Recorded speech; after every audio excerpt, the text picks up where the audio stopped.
طيب انا شخص بخاف جدا من المستقبل، بخاف جدا من المجهول، خايف، عندي احلام وطموحات وخايف ان الاحلام والطموحات دي ما تتحققش قدام. فلو انت شخص زيي وبتحس نفس الاحساس ده زيي، فارجوك شوف الفيديو ده للاخر، صدقني هيفرق في حياتك. تخيل كده ان انت في يوم من الايام انت نزلت الشارع تتمشى بعد ما في دماغك مليون مشكله، مشاكل بقى ماديه، عاطفيه، عائليه، مشاكل كتير جدا محدش حاسس بيها غيرك، وانت مهما اتكلمت مع حد ومهما اصلا حاولت ان انت تحكي مش هتعرف توصف اللي جواك. وسط كل اللي بيحصل ده انت جالك كده حاله من اليأس ونزلت كده ايه تتمشى في الشارع. المهم رحت مريح كده، قعدت في مكان وبتاع، فلقيت راجل كده لطيف جه قاعد جنبك، لقاك قاعد مهموم فبيقول لك مالك وكده. بدات تحكي له والله انا عندي مشكله الفلانيه، عندي مشكله في كذا وكذا وكذا وكذا، وبدات تتفضفض يعني من باب ان انت ايه خرج الكلام، يعني هو راجل قاعد معاك ومش مستني منه حل. المهم ان الراجل ده تلاقيه كده بيطبطب على كتفك وبيقول لك ان هو حد عنده بوزيشن كبير جدا في الدوله اللي انتوا قاعدين فيها يعني، وقال لك ان ده رقم تليفوني، احتجت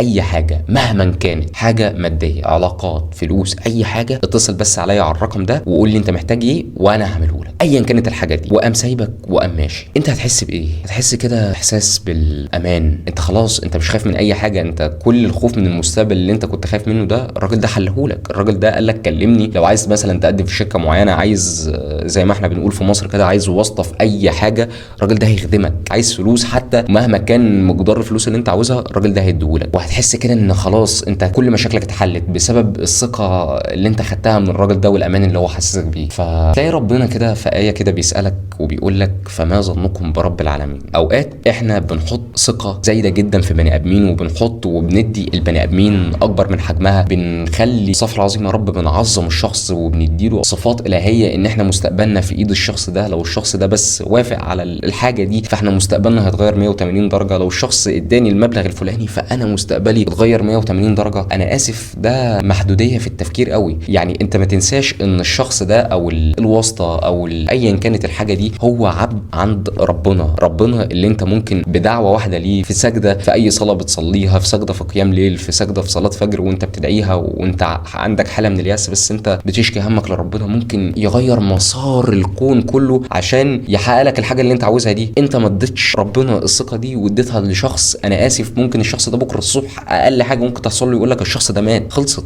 انت كل احلامك وطموحاتك اللي انت كنت حاططها دي خلاص اتبخرت. فانت اديت الشخص او الثقه دي لشخص ممكن يموت بكره الصبح، وما اديتهاش الثقه دي لربنا الحي الذي لا يموت. ده نوع من انواع الخلل. الشخص اللي بيفكر بالطريقه بتاعت ان مستقبله في ايد حد دي ده لازم يبقى عنده رعب من المستقبل. وانا مش بتفلحس على الناس بالكلام ده، والله انا بعاني من الموضوع ده، واللي اكتشفته ان انا عشان دايما مدي الثقه اللي المفروض اديها لربنا انا مديها لاسباب دنيويه جدا، انا مش مديها لربنا.